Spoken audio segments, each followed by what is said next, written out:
Very important objective आ चुका है आपके सामने। यहाँ पूछा है कि दुर्गय जो वर्ण है आखिर कौन सा वर्ण है, तो आंसर इसका हो जाएगा, देख सकते हैं बी, दीर्घ स्वर्ण है। पॉइंट है यहाँ लिखा हुआ, द का उच्चारण स्थान क्या होगा, तो दो का उच्चारण स्थान दांत से निकलता है आवाज, इसका स्वर तो दंत हो जाएगा। नेक्स्ट क्वेश्चन लिखा हुआ है, क्वेश्चन नंबर 3 में लिखा हुआ है, व्यंजनों के अंत में हलंत लगने पर उसका मान हो जाता है तो आधा हो जाता है।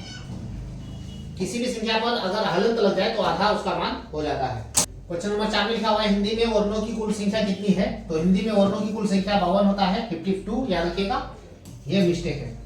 नेक्स्ट क्वेश्चन पढ़ेंगे, क्वेश्चन नंबर 5 में लिखा हुआ है, वर्ण कितने प्रकार के होते हैं, तो वर्ण मुख्य 2 प्रकार के होते हैं, अभी पढ़ाए जस्ट। नेक्स्ट पॉइंट लिखा हुआ है, क्वेश्चन नंबर 6 में लिखा हुआ है, व्यंजन वर्ण कितने होते हैं, तो व्यंजन वर्ण 33 होते हैं, 33 याद रखिएगा, 33। नेक्स्ट पॉइंट है क्वेश्चन नंबर 7 में लिखा हुआ, स्वर वर्णों की संख्या कितनी है, तो स्वर वर्णों की संख्या है हम लोग के पास 11, स्वर वर्णों की संख्या 11 होती है। नेक्स्ट क्वेश्चन पढ़ेंगे, क्वेश्चन नंबर 7 में लिखा हुआ है, क्वेश्चन नंबर 8 में है, गौ का उच्चारण स्थान क्या है, गौ का उच्चारण स्थान कंठ होता है। नेक्स्ट क्वेश्चन पढ़ेंगे, क्वेश्चन नंबर 9 में लिखा हुआ है, चौवर्ग का उच्चारण स्थान इनमें से कौन है, तो इसका तालव्य होता है, इसका आंसर डी हो जाएगा।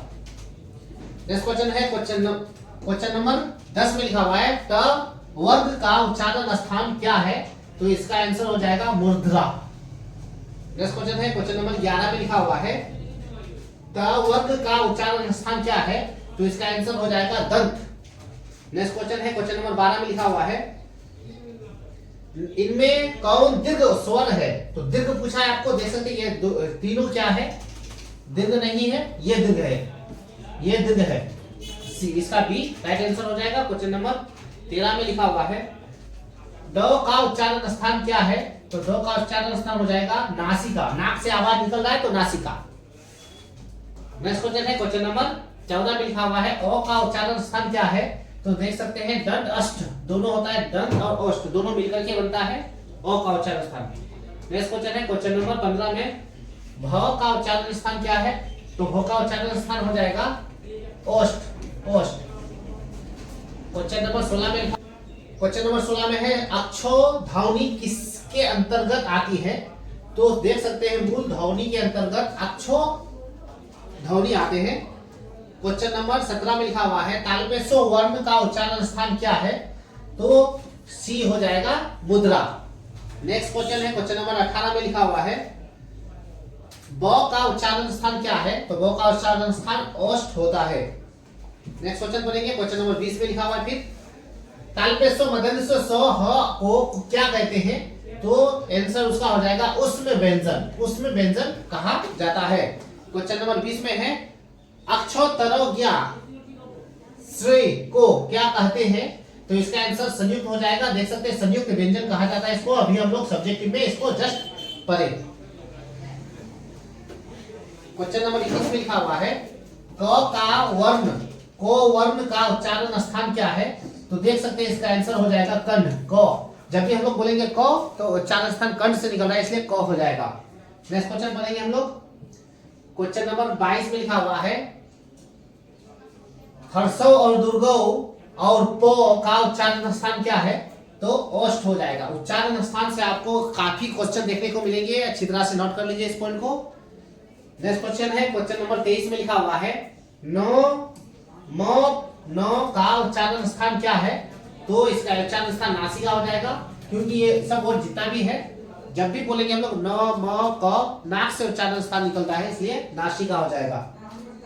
क्वेश्चन नंबर 24 में है, ह एवं विसर्ग का उच्चारण स्थान क्या है, तो कंठ होता है, कंठ। नेक्स्ट क्वेश्चन है क्वेश्चन नंबर 25 में लिखा हुआ है, यो और तालपेशो का उच्चारण स्थान क्या है, तो तालव्य हो जाता है, तालव्य, तालु से बोला जाता है य और तालपेशो, तालु टच होता है।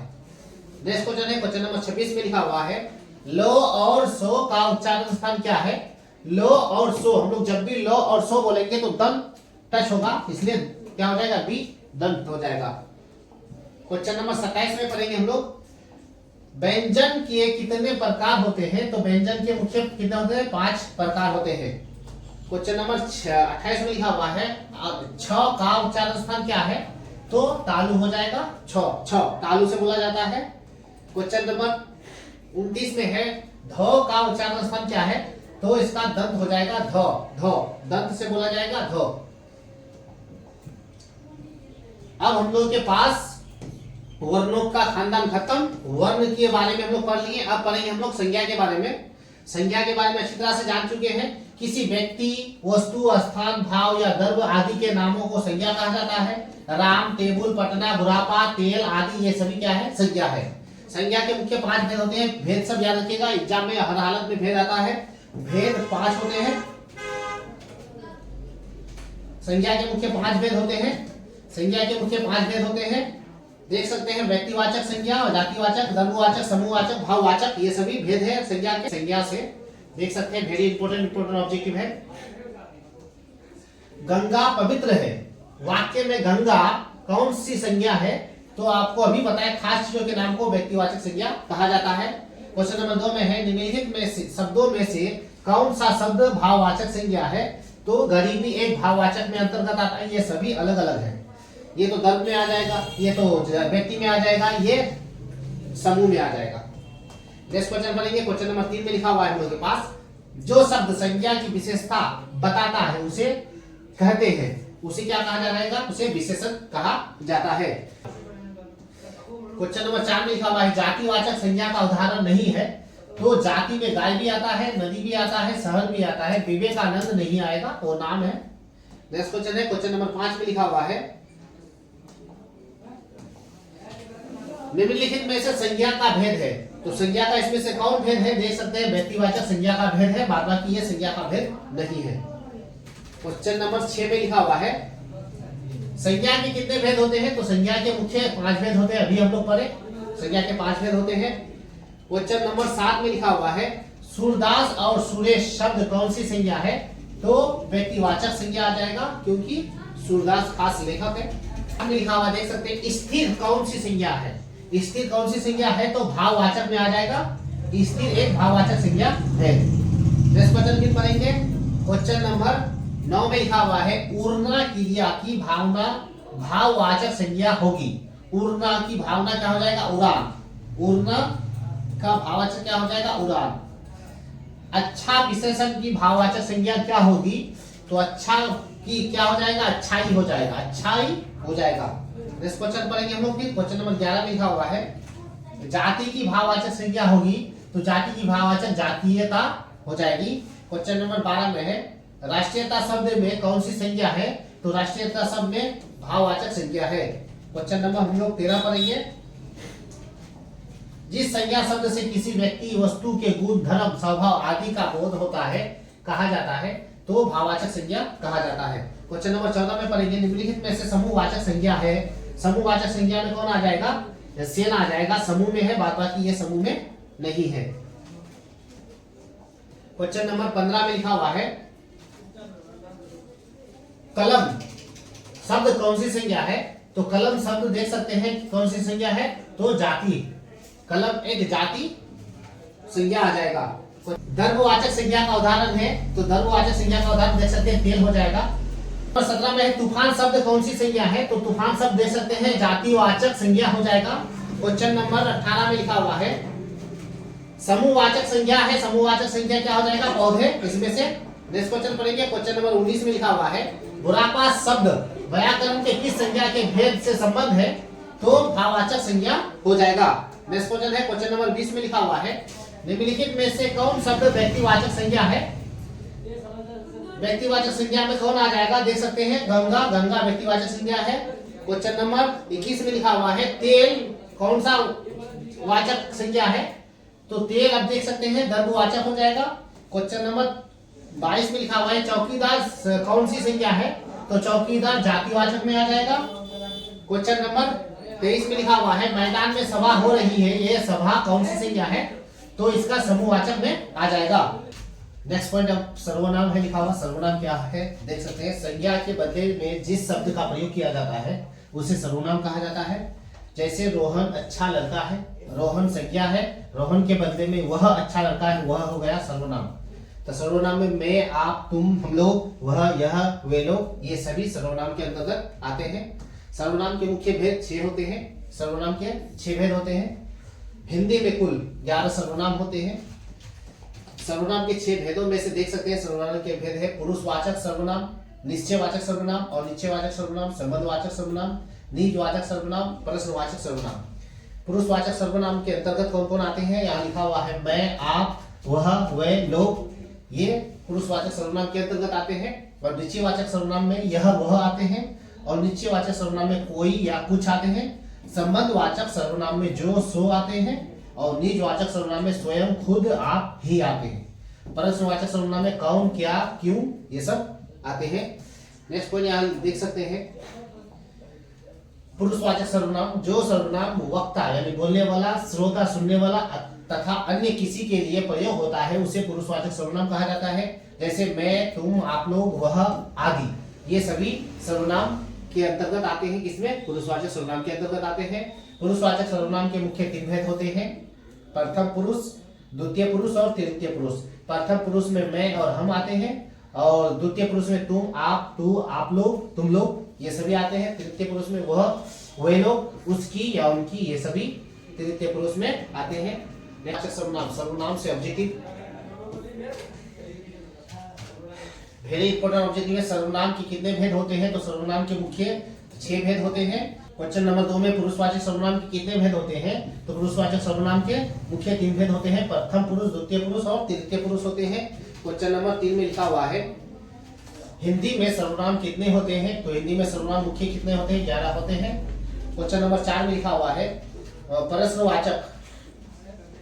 क्वेश्चन नंबर 4 में पुरुषवाचक सर्वनाम का भेद नहीं है इनमें से, तो कौन नहीं है? देख सकते हैं निश्चयवाचक नहीं है पुरुषवाचक सर्वनाम का भेद। क्वेश्चन नंबर 5 में पढ़ेंगे हम लोग। क्वेश्चन नंबर 5 में लिखा हुआ है निम्नलिखित में से सर्वनाम है, इसमें से सर्वनाम कौन है? तो वह एक सर्वनाम है। सर्वनाम का भेद इनमें से है तो कौन है? देख सकते हैं संबंधवाचक सर्वनाम का भेद है। नेक्स्ट क्वेश्चन है क्वेश्चन नंबर 7 में लिखा हुआ है आपने क्या खाया, इस वाक्य में क्या कौन सा सर्वनाम है? तो देख सकते हैं क्या आपको प्रश्न पूछा जा रहा है तो क्या हो जाएगा? प्रश्नवाचक सर्वनाम। क्वेश्चन नंबर 8 में लिखा हुआ है मैं आप चला जाऊंगा, इस वाक्य में आप कौन सा सर्वनाम है? तो निजवाचक सर्वनाम है। जिस सर्वनाम से स्वयं या निज का बोध हो उसे क्या कहा जाता है? तो निजवाचक सर्वनाम कहा जाता है। क्वेश्चन नंबर 10 में है लिखा हुआ निम्नलिखित में से निश्चयवाचक सर्वनाम को चुनना है, तो निश्चयवाचक सर्वनाम इनमें से कौन है? डी है, यह हो जाएगा।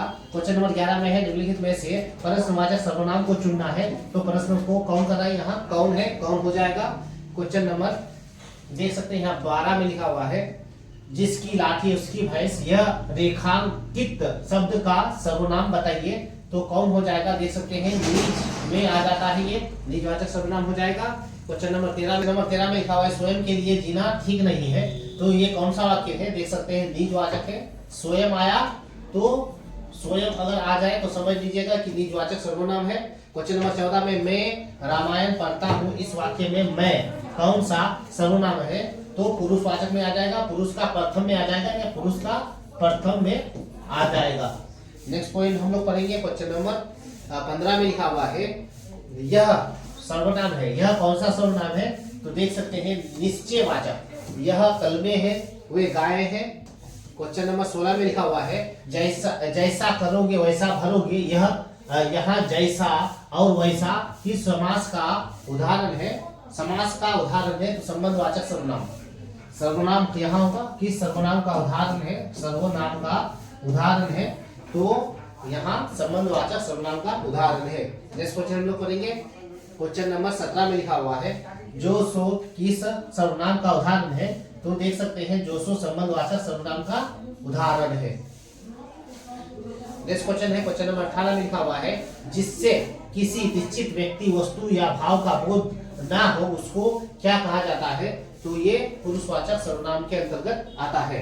नेक्स्ट क्वेश्चन है क्वेश्चन नंबर में है जिस सर्वनाम से वाक्य में आय संज्ञा के साथ संबंध स्थापित किया जाए उसे क्या कहा जाता है? तो देख सकते हैं संबंधवाचक सर्वनाम कहा जाता है। क्वेश्चन नंबर 20 में है जिस सर्वनाम का प्रयोग कहने या बोलने वाला अपने लिए करता है तो उसे क्या कहा जाता है? तो उसे उत्तम पुरुष कहा जाता है। उत्तम पुरुष में मैं और हम आते हैं। नेक्स्ट क्वेश्चन भी पढ़ेंगे। अब उसी तरह विशेषण देखेंगे हम लोग। विशेषण से कुछ क्वेश्चन पढ़ेंगे। जो शब्द संज्ञा या सर्वनाम की विशेषता बताता है उसे विशेषण कहा जाता है। विशेषण में आते हैं अच्छाई, बुराई, काला, गोरा, लंबा, मोटा, दयालु, ईमानदार, ये सभी विशेषण के अंतर्गत आते हैं। अब विशेषण में देख सकते हैं कितने भेद होते हैं, तो 4 भेद होते हैं। गुणवाचक, संज्ञावाचक, परिणामवाचक और सार्वनामिक विशेषण इसके अंतर्गत आते हैं। अब इसका हम लोग ऑब्जेक्टिव पढ़ेंगे। देख सकते हैं ऑब्जेक्टिव, इसका हम लोग ऑब्जेक्टिव पढ़ने वाले हैं। जो शब्द संज्ञा या सर्वनाम की विशेषता, गुण, दो धर्म बताए उसे क्या कहा जाता है, तो उसे क्या कहा जाता है, विशेषण कहा जाता है। नेक्स्ट क्वेश्चन हम लोग पढ़ेंगे।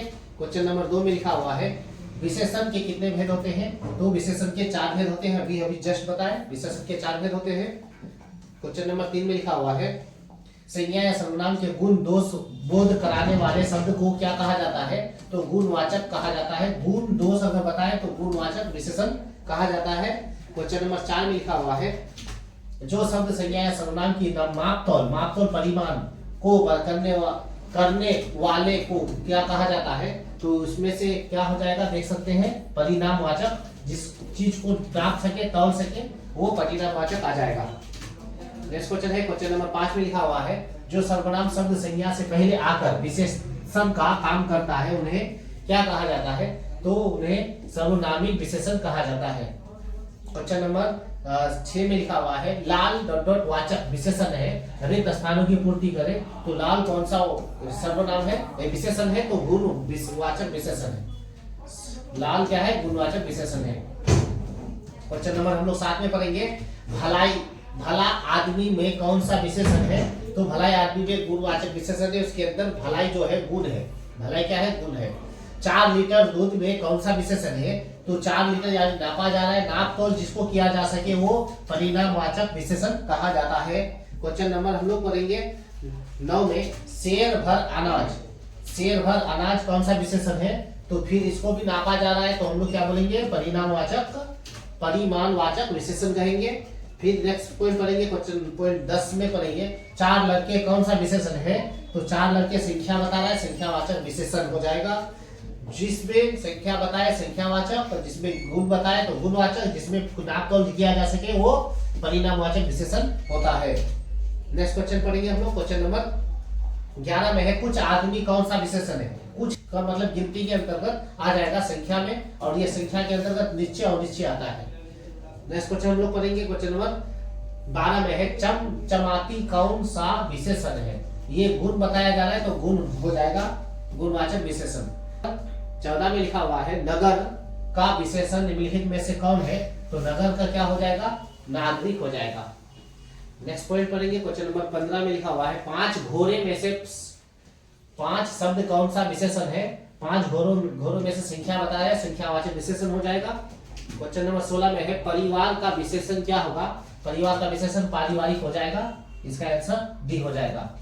क्वेश्चन नंबर 17 में है दर्शन का विशेषण क्या है, तो दर्शन का विशेषण दार्शनिक हो जाएगा। क्वेश्चन नंबर 18 में है जल का विशेषण क्या होगा, जल का विशेषण उसमें हर्षे लगेगा, जल का विशेषण में दुर्गे यो लगाना है, जलीय बन जाएगा, तो देख सकते हैं बी इसका राइट आंसर हो जाएगा, जलीय विशेषण है। नेक्स्ट क्वेश्चन हम लोग पढ़ेंगे। क्वेश्चन नंबर 19 में है कागज शब्द का विशेषण है, कागज शब्द का विशेषण कागजी हो जाएगा, आंसर इसका ए हो जाएगा। क्वेश्चन नंबर 20 में पढ़ेंगे हम लोग मुख शब्द का विशेषण क्या है, तो मुख शब्द का मुखर हो जाएगा, इसका आंसर ए हो जाएगा। नेक्स्ट क्वेश्चन हम लोग पढ़ेंगे। फिर अब हम लोग कारक से कुछ पॉइंट सीखेंगे। कारक क्या है, तो वो शब्द जिनका क्रिया के साथ प्रत्यक्ष हो या अप्रत्यक्ष से संबंध रहता है उसे क्या कहा जाता है, कारक कहा जाता है।